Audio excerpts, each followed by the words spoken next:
Welcome to Telangana వెలుగు. నేను మీ రాజు. ప్రస్తుతం మనతో పాటు సీనియర్ జర్నలిస్ట్ మహేష్ గారు ఉన్నారు. నమస్తే మహేష్ గారు. సో మహేష్ గారు, ఇప్పుడు చూసుకున్నట్టయితే దేశవ్యాప్తంగా చర్చ నడుస్తుంది ఏంటంటే కులగణన, జనగణనతో పాటు కులగణన కూడా చేపడతాం, ప్రతి రాష్ట్రం అమలు చేస్తామని చెప్పేసి నిన్న కేంద్ర మంత్రి అనౌన్స్మెంట్ చేశారు. అనౌన్స్మెంట్ తోటి ఇది రాహుల్ గాంధీ వల్లనే సాధ్యమైంది, లేదు తెలంగాణలో కాంగ్రెస్ పార్టీ చేసినందుకు కేంద్రం ఈరోజు అది అమలు చేస్తుంది అని చెప్పేసి అంటున్నారు. సో ఇక్కడ క్రెడిట్ ఎవరికి ఇవ్వాలి? యాక్చువల్గా కేంద్రంకి ఇవ్వాలా, ప్రతిపక్ష నేత రాహుల్కి ఇవ్వాలా, లేకపోతే రేవంత్ రెడ్డి గారికి ఇవ్వాలంటారు? కులగణన అనే టాపిక్ వచ్చేసరికి క్రెడిట్ గేమ్ స్టార్ట్ అయిపోయింది. ముఖ్యంగా జాతీయ పార్టీ బీజేపీ అండ్ కాంగ్రెస్ కొత్తగా బీసీ లైన్ తీసుకొని బీసీ లైన్ మాది, మా వల్లనే బాగుపడుతురు అనేటువంటి ఒక దొంగ నాటకానికి తెరలేపారు వాళ్ళు. అయితే సెంట్రల్ గవర్నమెంట్ అనౌన్స్ చేసింది. అనౌన్స్ చేసిన తర్వాత రాహుల్ గాంధీ ప్రెస్ మీట్ పెట్టి మొత్తం నా వల్లనే అయింది, నా పాదయాత్ర వల్లనే అయింది, నేను చెప్తేనే అయింది అనేటువంటి ఒక ఫేక్ నరేటివ్ స్టార్ట్ చేసినాడు. కానీ ఇక్కడ రెండు విషయాలు చూడాలి. 75 సంవత్సరాల పాటు అధికారంలో ఉన్న కాంగ్రెస్ బీజేపీ పార్టీలు సెంట్రల్లో ఏ రోజు కూడా కులగణన గురించి మాట్లాడలే. యాక్చువల్గా కులగణన గురించి ప్రస్తావన తీసుకొచ్చింది, కులగణన చేయాలని చెప్పింది కూడా non BJP non Congress government Janata party. అప్పుడున్నటువంటి జనతా గవర్నమెంట్ స్టార్ట్ చేసిన మండల్ కమిషన్ సందర్భంగా ఈ చర్చ ప్రధానంగా వచ్చింది. ఆ తర్వాత కూడా బీహార్కి సంబంధించినటువంటి ప్రాంతీయ పార్టీ ఆర్జేడీ ప్రధానంగా సెంట్రల్ గవర్నమెంట్లో పార్ట్నర్గా ఉండే కాబట్టి ఆ పార్టీ కూడా లేవనెత్తింది అరౌండ్ 2010-11లో. ఓకే, ఫైనల్గా క్రెడిట్ ఎవరికి ఇవ్వాలనేటువంటి ఆన్సర్ నేను సింపుల్గా చెప్తాను.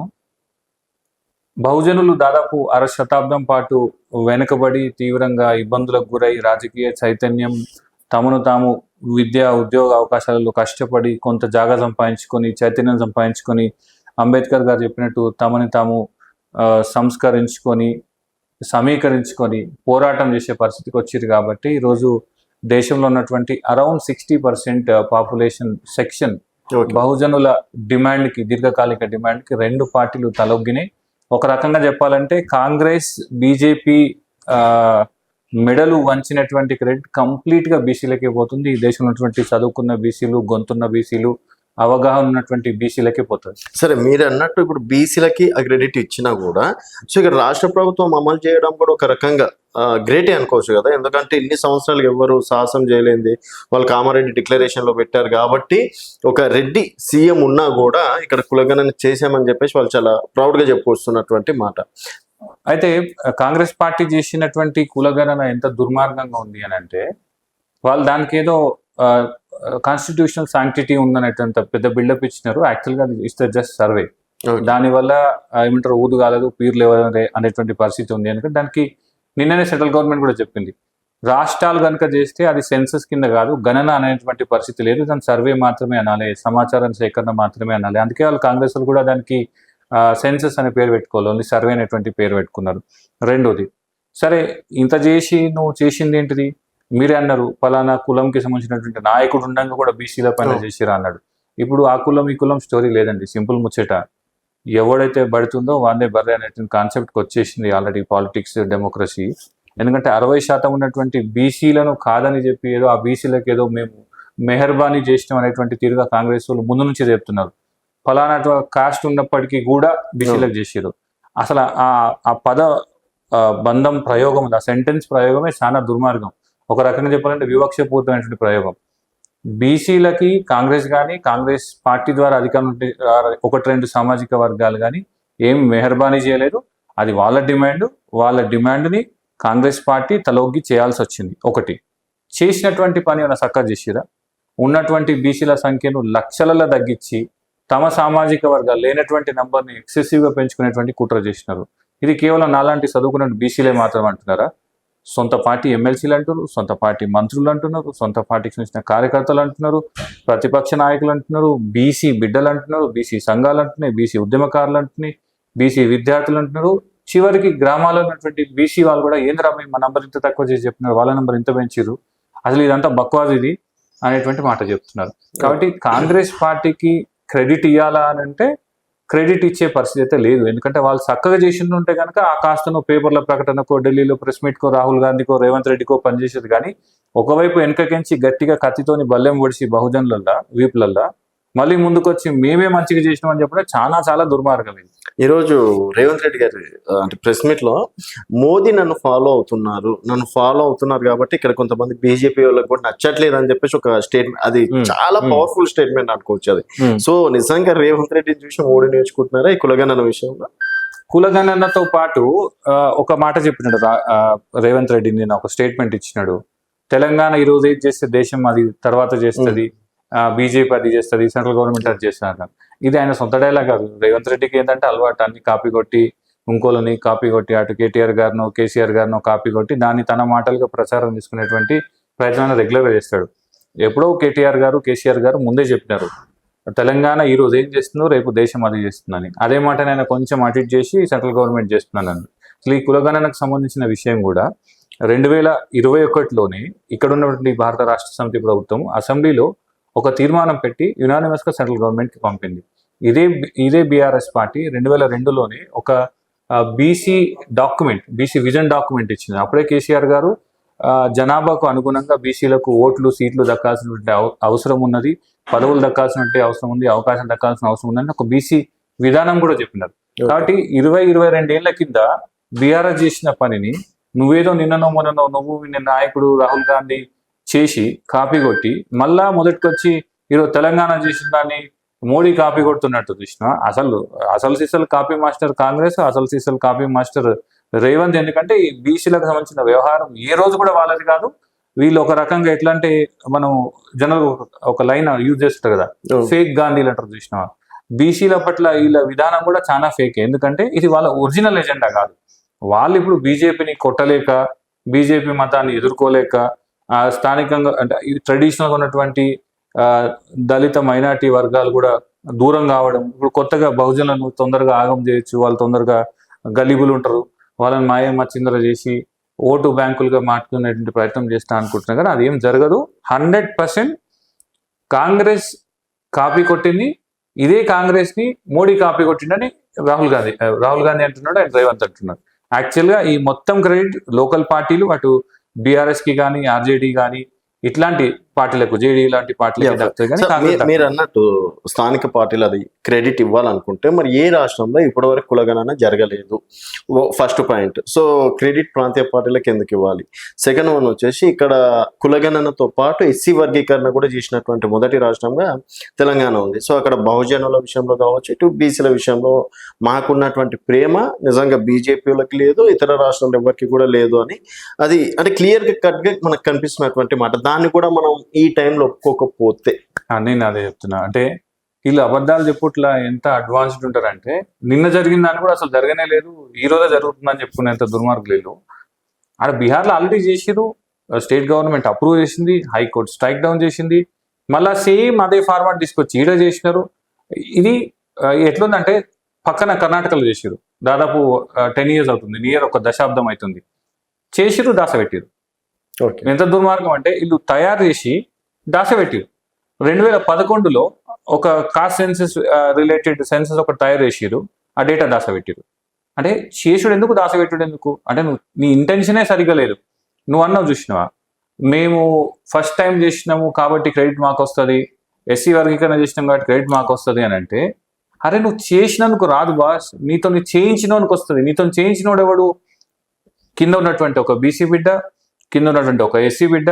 నీ దుర్మార్గమైనటువంటి వైఖరిని, దాదాపు 60-70 ఏళ్ళ నీ దుర్మార్గమైన వైఖరిని నిరంతరం ఎండగట్టి ఇక నీకు దిక్కులేని పరిస్థితికి నేను ఒక కార్నర్కి తోసేస్తే నీకు ఆప్షనే లేనటువంటి ఒక పొలిటికల్ కంపల్షన్లో భాగంగా నువ్వు చేసినావు.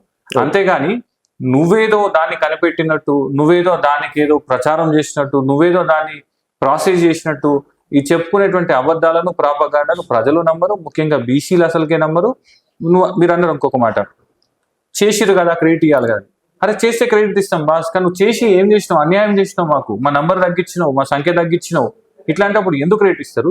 అంటే నువ్వు మంచి చేయాలి కదా, చేసినప్పుడు నీ క్రెడిట్ రావాలి, మంచి చేయాలి. అరే నువ్వు నాకు చేసి, నన్ను హామ్ చేసి, నా అవకాశాలు దెబ్బతీసి, నా రిజర్వేషన్ తగ్గించి కుట్ర చేసినప్పుడు నువ్వు చేసిన రేట్ ఎందుకు ఇస్తావు? ఓకే. అండ్ ఇంకోటి ఏంటంటే ఇప్పుడు కేంద్ర ప్రభుత్వం కూడా మాలాగానే చెయ్యాలి, ఏమైనా సలహాలు కావాలంటే మేము ఇవ్వడానికి రెడీ ఉన్నామని చెప్పేసి అన్నారు. మరి ఇక్కడ దాదాపు ఇంకో లైన్ ఏంటంటే వాళ్ళు చెప్తున్నటువంటి మాట దాదాపు 95-94% అయ్యింది, ఇంకొక 5-6% మిస్ అయ్యింది. ఆ విధంగా కొన్ని నెంబర్లు మిస్ అవ్వడం అనేది జరిగింది. సో ఉన్న కాడికి మాత్రం పర్ఫెక్ట్ అని చెప్పేసి అంటున్నారు. ఇప్పుడు తెలంగాణ చేసినట్టు కేంద్రం చేసే సరిపోతుందా, లేకపోతే కేంద్రం ఇంకే రకంగా చేయాలంటే? అంటే కాంగ్రెస్ మోడల్ అని చెప్పుకుంటే మంచిగా, తెలంగాణ మోడల్ అని చెప్పి తెలంగాణ తక్కువ చేసే ప్రయత్నం చేస్తారు. నిజంగానే కనుక కాంగ్రెస్ చేసినటువంటి సర్వే దేశవ్యాప్తంగా అమలు చేయాలని కనుక రాహుల్ గాంధీ చెప్పడము, రేవంత్ చెప్పడము, ఈడున్నటువంటి బీసీ బిడ్డ మహేష్ కుమార్ గౌడ్ కూడా చెప్పడం అంటే ఇప్పటిదాకా తెలంగాణలో మోసం చేసినాము మా సర్వేలో, ఇక మా మోడల్ వాడుకొని దేశంలో ఉన్నటువంటి బీసీలు కూడా మోసం చేయాలని చెప్పడం లాంటిది ఇది. ఎందుకంటే నువ్వే ఒప్పుకున్నావు 3% తగ్గింది, 2% తగ్గింది, 4% తగ్గింది, ఇది అయింది, అదైంది, ఇంటికాడ లేరు వాళ్ళు ఇట్లా చేస్తారు ఎవరన్నా. నువ్వు నిజంగా చేయాలని అనుకున్నప్పుడు నీకు ఒక మెకానిజం ఉంటుంది, మెన్ అండ్ మెషినరీ ఉంటుంది, మనీ ఉంటుంది, వ్యవస్థ ఉంటుంది, నువ్వు సిస్టమేటిక్ గా పూల్ ప్రూఫ్ గా చేయాలి. ఇదే రాహుల్ గాంధీ నేను ఏమంటాడు, చాలా బాగా చేసి తెలంగాణలో, కానీ సెంట్రల్ గవర్నమెంట్ ఇంకా ట్రాన్స్పరెంట్ గా ఇంకా బాగా చేయాలంటాడు. అరే నువ్వే చేయలేవు నాయన, నువ్వు ఇక్కడ ఉన్నటువంటి బీసీ కులగణన చేసే కార్యక్రమమే చాలా పరమ దరిద్రంగా చేసినావు. నువ్వు ఇక్కడ బీసీలు అందరూ కూడా దాన్ని అంగీకరిస్తలే, నీ రిపోర్ట్ ను తలగబెడుతున్నారు, అసెంబ్లీలో చింపి వాడేస్తున్నారు, నీ మొహాన కొట్టిండ్రు.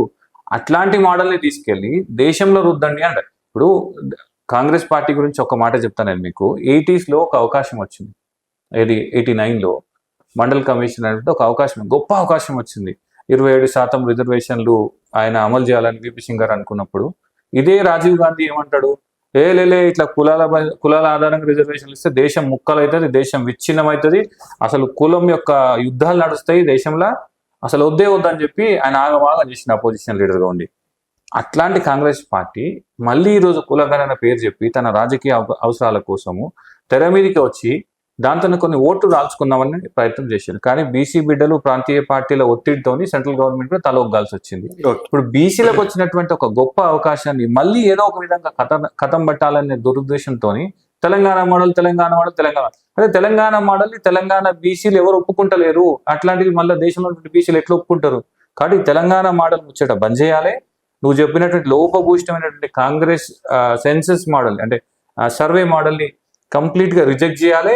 అంతకు మించి బీసీ బిడ్డలు, బీసీ నాయకులు, బీసీ మేధావులు, బీసీల పట్ల ప్రేమ ఉన్నటువంటి ప్రాంతీయ పార్టీల అభిప్రాయాలు తీసుకొని ఒక పూల్ ప్రూఫ్ మెకానిజం, ఎట్లాంటి పొరపాట్లు జరగకుండా, ఒక 1% కూడా అన్యాయం జరగకుండా అన్ని వర్గాలకి, అంటే కుల గణన చేస్తున్నారు కాబట్టి, జనాభా గణన చేస్తున్నారు కాబట్టి అన్ని వర్గాలకి సమానమైనటువంటి సరైన సమాచారం వచ్చేటట్టు, అన్యాయం జరగకుండా ఒక ఖతర్నాక్ మెకానిజం తయారు చేస్తే సెంట్రల్ గవర్నమెంట్ కి కొంత క్రెడిట్ వస్తుంది. ఒకవేళ అట్లాంటి పరిస్థితి కనుక, అట్లాంటి పద్ధతిని కనుక చేయకపోతే సేమ్ ఎట్లయితే కాంగ్రెస్ మోడల్ తీసి ముఖం మీద కొట్టిరో ఇప్పుడు వాళ్ళు చేసే సెన్సస్ ని కూడా తిరస్కరిస్తారు. అయితే ఇప్పుడు కులగణన చేసిన తర్వాత నిజంగా బీసీలకి న్యాయం జరుగుతుంది అనుకోవచ్చా? దాదాపు 60 సంవత్సరాలుగా పోరాడుతూనే ఉన్నాము, మాకు ఫలాలు దక్కట్లేదు అంటున్నాము, అది చేస్తా అంటున్నారు, ఇది చేస్తా అంటున్నారు. బీజేపీ ఏమో లాస్ట్ టైం ముఖ్యమంత్రి అభ్యర్థిని బీసీ క్యాండిడేట్ ని పెట్టడం అనేది జరిగింది. తర్వాత ప్రధానమంత్రి కూడా బీసీ ఓబీసీ వ్యక్తి అయినా కూడా ఎందుకు బీసీలకు న్యాయం జరగట్లేదు? నేను సింపుల్ గా ఒక మాట చెప్తా. అంటే ఈ ఎట్లా చేస్తారు అంటే, ఇది 60 ఏళ్ల పాటు ఎట్లా చేసారంటే, 50% రిజర్వేషన్ దాటి ఉండొద్దు, 50% రిజర్వేషన్ దాటితే చాలా దారుణాలు జరుగుతాయి, మెరిట్ స్టూడెంట్ ఉంటారు, ఒక రకంగా చెప్పాలంటే ఆధిపత్య వర్గాలకు చాలా ఇబ్బంది అవుతుంది, రకరకాల స్టోరీలు చెప్పారు. మరి ఏమైంది? 70 ఏళ్ల తర్వాత ఆధిపత్య వర్గాలు, సంపద చేతులు ఉన్నటువంటి వర్గాలు, వాళ్ళ లోపనే పేదరికం ఉంది అనుకున్నప్పుడు, 100 సంవత్సరాల కిందనే పేదోడుగా ఉన్నటువంటి పరిస్థితి, ఆయా సామాజిక వర్గాల పరిస్థితి ఇంకెంత దారుణంగా ఉంటుంది. ఒకప్పుడు నువ్వు రాజులు రాజ్యాలు సంస్థానాలు లేనటువంటి నీ సామాజిక వర్గాలే ఈరోజు పేదోళ్ళు ఉన్నారు, పాపం వాళ్ళకి రిజర్వేషన్ ఇవ్వాలని 10% ఉన్నటువంటి ఎకనామికల్లీ బ్యాక్వర్డ్ రిజర్వేషన్ అని తీసుకొచ్చి, ఈడబ్ల్యూఎస్ రిజర్వేషన్ తీసుకొచ్చి 10% ఉంటే 10% మందికి రిజర్వేషన్ ఇచ్చుకున్నావు. చాలా మంది బీసీలు కానీ ఎస్సీ ఎస్టీలు ఏమంటే వాళ్ళు 8% ఉన్నారంటారు. అట్లాంటి వాళ్ళకి నువ్వు 10% రిజర్వేషన్ ఇస్తే మరి 60% ఉన్నటువంటి బీసీలకి 27% రిజర్వేషన్ ఎందుకు ఇవ్వాలి? వాళ్ళు ఇప్పుడు నువ్వు ఎట్లయితే వేరే సామాజిక వర్గాలకు ఎట్లయితే ఇచ్చినావో ఇచ్చేసుకో. బీసీలకు కూడా అందులో డబ్బులు ఉంటే క్రిమినల్ లేయర్ పెట్టేసి, వాళ్ళకి పెట్టిన వీళ్ళు కూడా క్రిమినల్ లేయర్ పెట్టేసి, ఎట్లా పెట్టి సమానమైనటువంటి సామాజిక వర్గాల సంఖ్యకు అనుగుణంగా రిజర్వేషన్ ఉండాలి, రాజకీయ అవకాశాలు ఉండాలి, పదవులలో భాగస్వామ్యం ఉండాలి, పవర్లో భాగస్వామ్యం ఉండాలి. అప్పుడు ఏమవుతుందంటే ఒకరి మీద ఒకటి వాడి ఏడ్సు దక్కుతుంది. ఓకే. ఇంకొకటి ఏంటంటే ఈ బీసీ రిజర్వేషన్ల వ్యవహారం అంటే ఈ సెన్సస్ తర్వాత బీసీలు కూడా చాలా స్పష్టంగా అంటారు మా నంబర్ ఇంత ఉంది కాబట్టి అయితే మీరు చట్ట ప్రకారం అన్న మాకు అవకాశాలు ఏంటి, లేదు మీ రాజకీయ అవకాశాలను ఇవ్వండి, మీ పార్టీలలో అవకాశాలని, మీ ప్రభుత్వాలను అవకాశాలని బరాబర్ ప్రశ్నిస్తారు. కాబట్టి ఈ సెన్సస్ అనేది కనుక సెంట్రల్ గవర్నమెంట్ నిబద్ధతతోని చాలా స్పీడ్గా వేగంగా కనుక క్లోజ్ చేసి ఎంతమంది ఏ సామాజిక వర్గాలు ఎంత ఉన్నారో కనుక చెప్తే సమాజంలో ఇప్పుడు వాని మీద వీడేడ్చుడు వీని మీద వాడేడ్చుడు ఒక అసూయ ఉంది కదా. అంటే రిజర్వేషన్ వల్ల ఒక దళితుడు ఐఏఎస్ అవుతుండని, లేదంటే ఒక బీసీ ఐఏఎస్ అవుతుండని, లేదంటే పలానా ఆయన ఎమ్మెల్యే అయిండు ఎంపీ అయిండని ఏడ్చుడు కార్యక్రమం ఉంది కదా, ఆగిపోతుంది. ఎందుకంటే మనం అందరం రిలైజ్ కావాల్సింది అంటే ఎవరైతే ఏడ్చిందో ఎన్ని రోజుల దాకా రిజర్వేషన్ లేదని వాళ్ళు కూడా రిజర్వేషన్ వచ్చింది. వాళ్ళకి ఎంత వచ్చింది? 10% ఉంటే 10% వచ్చింది. మరి అట్లాంటప్పుడు వాళ్ళే డిమాండ్ చేయాలి, అరే మాకు 10% వచ్చింది చాలు బీసీలు కూడా ఇచ్చేసేయండి భయని. ఇప్పుడు ఎస్సీ ఎస్టీలకు వాళ్ళ సంఖ్యకు అనుగుణంగా అటు ఇటుగా రిజర్వేషన్ ఉంది. ఇప్పుడు ఓసీలకు వాళ్ళ సంఖ్యకు అనుగుణంగా అటు ఇటు రిజర్వేషన్ ఉంది. ఇప్పుడు మధ్యలో లేని ఎవరికి ఉంది? బీసీలకు ఉంది. వాళ్ళ కూడా ఇస్తే పోతుంది కదా. కాబట్టి ఇది ఆ దిశగా ప్రజా పోరాటాలు కానీ, బీసీల పోరాటాలు కానీ, ప్రాంతీయ పార్టీలకు తమ గొంతుకలు గట్టిగా బీసీల వైపు వినిపించడానికి కానీ సెన్సస్ 100% ఒక బేసిస్ అవుతుంది. ఇప్పుడు బీసీల కోసం చాలా రాజకీయ పార్టీలు పుట్టుకొచ్చినాయి, చాలా ఆర్గనైజేషన్లు కూడా పుట్టుకురావడం అనేది జరిగింది.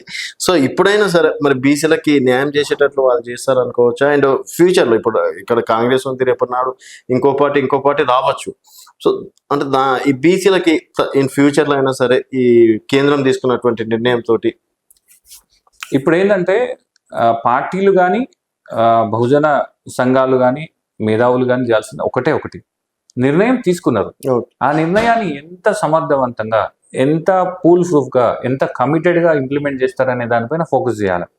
మీరు అన్నారు కదా ఇప్పుడు ఎట్లయితే అసలు బీసీల రిజర్వేషన్లను, బీసీల యొక్క సాధికారతను, అవకాశాలను అసహించుకున్నటువంటి 2 జాతీయ పార్టీలు 75 ఏళ్ల పాటు 2 పార్టీలు కులం అనగానే కులంతో ఎట్లా చేస్తారు, మీరు కులంతో చేయొద్దు, కులం అయితే కుల యుద్ధాలు వస్తాయి, దేశం విచ్ఛిన్నం అయితే చెప్పిన కాంగ్రెస్ పార్టీ కానీ నిన్నటికి నిన్న ఎన్నికల ప్రచారం మహారాష్ట్ర దాకా కూడా జాతి మీద అడిగితే ముడ్డి మీద తంతా అన్నాడు ఆయన. ఒక ఆయన జాతితో కనుక ఓటాడితే ముడ్డి మీద తంతాడు. అంత దుర్మార్గంగా మాట్లాడినటువంటి బీజేపీ నేతలు కూడా ఈరోజు బీసీల లైన్ పట్టాల్సి వచ్చింది, బీసీల డిమాండ్కి తలొగ్గాల్సి వచ్చింది, బీసీల యొక్క బలానికి సలాం కొట్టాల్సి వచ్చింది. కాబట్టి రేపు అన్ని పార్టీలు, ప్రాంతీయ పార్టీలు కావచ్చు, జాతీయ పార్టీలు కావచ్చు, సంఘాలు కావచ్చు, అవన్నీ కూడా ఈ రిజర్వేషన్ల పెంపు కానీ పెరిగినటువంటి కులగణనకు అనుకూలంగా అవకాశాలు ఇప్పించడం కావచ్చు కానీ, ఇయ్యడం కావచ్చు కానీ ఖచ్చితంగా చేయాల్సి వస్తుంది. ఆ దిశగా ఈ సెన్సస్,